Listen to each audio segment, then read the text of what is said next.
Нурпресс маалымат борборунда жаңылыктар түрмөгү, аны мен Айназ Кадыров алып барам, саламатсыздарбы. Өткөн чыгарылыштарыбыздын биринде Нарын облусуна караштуу Ат башы районунда орун алган чыр-чатак боюнча кызганыштан кыйраган тагдырлар аттуу анонс материалыбыз жарык көрүп, журналисттик иликтөөбүздү баштаганыбызды ортого салган болчубуз. Уккан кишинин үрөйүн учурган окуя боюнча учурда Ат башы райондук сотунда каралып жаткандыгына байланыштуу бул иштин күнгөй тескейин ортого салбай кое турууну туура көрүп турабыз. Ат башыга болгон сапарыбызда кесиптештери, айыл тургундары, аттуу баштуу аксакалдар бир ооздон жакшы пикирлерин айткан. Калыстын учурда темир тор артында отургандыгы аябагандай өкүнүчтүү. Жерде биз кол алышты, тарбияланып өсүп калды. Жакшынакай иштеп, жакшынакай жүрүшчү, эл менен мамилеси жакшы болчу. Эни катары бир тууган катары жүрдү. Ушу жерде эне атасы мугалим болуп иштеди көп жылдардан бери. Өзү да мугалим болуп иштечү. Андай бир мурун кийин мындай чатакташканын тигинде мындай бала экенин эч уккан эмес. Ушундай кырсык болду деп биз дагы кийип турабыз. Бул баланы колдон келишинче мүмкүнчүлүк болсо ушул коллективи, ушул айылдын тургундары, айылдын аксакалдары ушул өзүбүзгө коомчулукка берсе деген ой тилектерибиз бар. Ушул биз ал баланы ошондой жаман жакка жолдошун кесилип кетишин эч каалабайбыз. Экөөнү да тең күнөө болот. Себеби күнөөнү эки жак тең бирдей алып, бирдей деңгээлде болуш керек. Анан эми азыр бир тараптуу караганыбыз бул эми туура болбойт го. Ал чындыгында калыстык пикир эми мыйзамдалөөсү деңгээлинде баягы карап көрүлөт. Анан эми биздин айылдык тургун катары анан бул баланын эми аста келечеги кенен жаш, анан эми өмүрүнө, тагдырына балта чаап коюш бул кыйын нерсе болуп калат.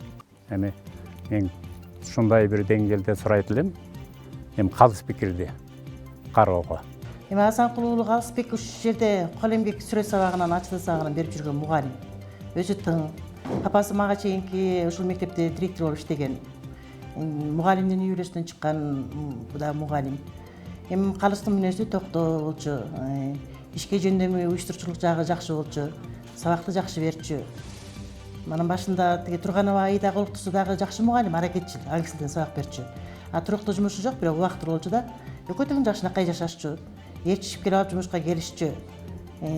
Айданын да аракети чоң. Аңгисилден ошо сабак берген аракети чоң болчу. Анан эмне болуп булар эмне болгонун өзүбүз деле түшүнбөй калдык. Бирок мектепке келгенде мындай Айданын көзү көгөрүп, же көк ала болуп, токмок жедим деген сөздүн уккан жокмун. Жогорудагы айтылган кыскача материалыбыз жарык көргөн күндөн тартып телефон чалуулар, YouTube каналыбызга өз ойлорун калтырган жарандарыбыз өтө эле көп.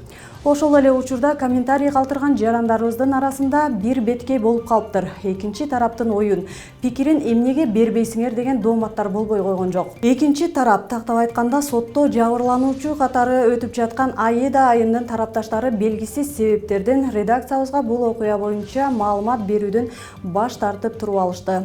Аида айымдын өзү менен байланышканыбызда ушундай жооп алдык. Алло, саламатсызбы? Нурпресс маалымат борборунан байланышып атам эле. Менин атым Айназ. Аида Эркинбековна сиз? Мен эчтеке деп айта албайм. Нурпресс деген башымда ооруп элек. Бул үй бүлө ортосунда орун алган чыр-чатакта материалдык кызыкчылык дагы жок эмес экендигин кыскача кыстырып кеткендей болгонбуз.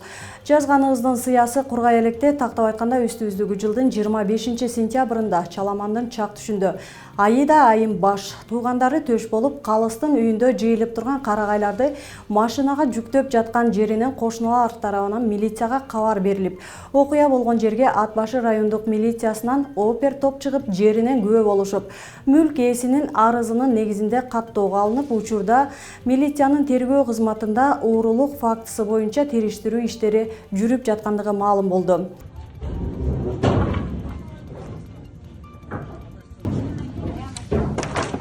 Кандай болгон күндө деле Алмончокто эки баланын ата-энелеринин бири темир тор артында тургандыгы, экинчиси жабырлануучу катары өтүп жаткандыгы коомубуздагы болуп көрбөгөндөй жат көрүнүш экендигин айтпай кое албайбыз.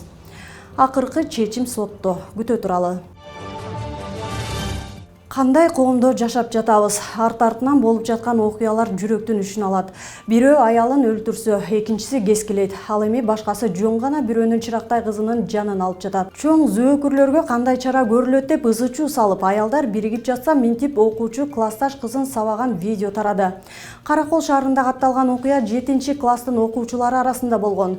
Видеодо көрүнүп тургандай эркек бала классташ кызын кадимки эркектер менен согушуп жаткандай эле ур токмокко алып жатат. Иликтөөнүн жүрүшүндө жаңжал окуучулардын орун талашуусунан улам келип чыкканы аныкталды. Облус жетекчилиги массалык маалымат каражаттарына видеодо тартылган өспүрүмдүн ден соолугунун мүмкүнчүлүктөрү чектелүү экенин билдирди. Учурда ал үйдөн билим алууда. Билим берүү министрлиги окуяны комиссия иликтеп жатканын, бир катар чаралар көрүлгөнүн билдирди. Ал эми окуучулар менен психологдор иш алып барып жатканын, директорго, класстан тышкаркы иштерди уюштуруучуга, социалдык кызматкерге сөгүш жарыяланганын билдирди. Психиатриялык мекеменин башкы дарыгердин орун басары пара берүү учурунда кармалды. Кылмыш иликтөө башкы башкармалыгынын кызматкерлери тарабынан соттолгон 1985 жылы туулган жаран киши өлтүрүүдөн кийин коррупциялык схемаларды колдонуу менен акыл эси жайында эмес деп табылып, атайын психиатриялык мекемеге мажбурлап дарыланууга жиберилгени аныкталган. Ал жерде өзүн положенец деп жарыялап, общак үчүн каражат чогултууну уюштурган. Тергөөнүн жүрүшүндө аталган мекеменин башкы дарыгеринин орун басары өзү жана жетектеген мекемеси үчүн текшерүүлөрдү токтотуп, кылмыш жоопкерчилигинен качуу үчүн тергөө кызматкерлерине 500 000 сом пара берүүгө аракет кылган. Ал акча каражаттарын накталай берүү учурунда кармалган. Эске салсак, 30-сентябрда айыпталуучунун байкеси буга чейин кармалган жарандын кылмыш жоопкерчилигинен качуусуна көмөктөшүү максатында кызматкерлерге 190 000 сом өлчөмүндө пара берүүгө аракет кылган учурда кармалган болчу. Чүй облусунун Ысык Ата районундагы жалпы аянты 200 гектар жер тилкелери мамлекеттин менчигине кайтарылды. УКМКдан билдиргендей, жер 1992-94 жылдары муниципалдык менчиктин балансынан мыйзамсыз чыгарылып, ушул убакка чейин жергиликтүү тургундар тарабынан иштетилип келген.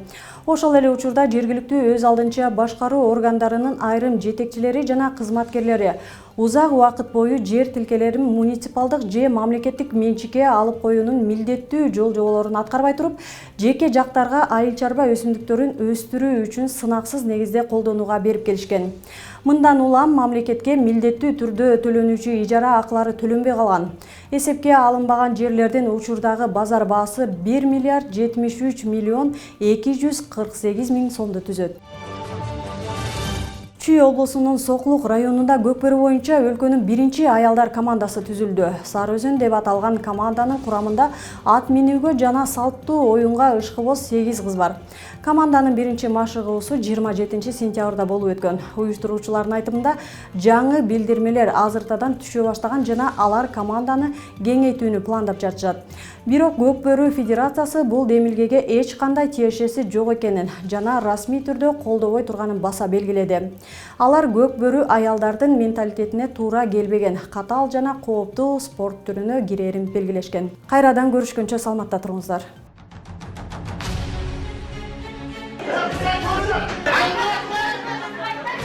Өлкөбүздө адам укугу жаатындагы көйгөйлөр кайсыл бийлик келбесин күн тартибинде турат. Укук коргоочулар канчалык коңгуроо какпасын, укук коргоо жаатындагы иштер алдыга деле жылып кеткен жок. Темир тору артында акыйкаттык издеп үмүт менен жаткандар канча. Дал ошол себептен Нурпресс маалымат борбору тажрыйбалуу юристтер менен биргеликте укуктук талаада иш алып барат. Ошол эле тергөөнүн бурмаланышы, сотко болгон ишенбөөчүлүк жана мыйзамдагы карама-каршылыктарды коомчулукка алып чыгабыз. Эгерде сиз сот, милиция, прокуратура тарабынан укугуңуз тебеленип жатса, анда бизге кайрылыңыз. Талдоочу журналист жана тажрыйбалуу жактоочу юристтер менен биргеликте сиздин укукту бирге коргойбуз. Кыргызстандын 7 дубанын кыдырып, окуянын чоо жайын жеринен чагылдырып, иликтөөгө алабыз. Нурпресс чындыктын изи менен.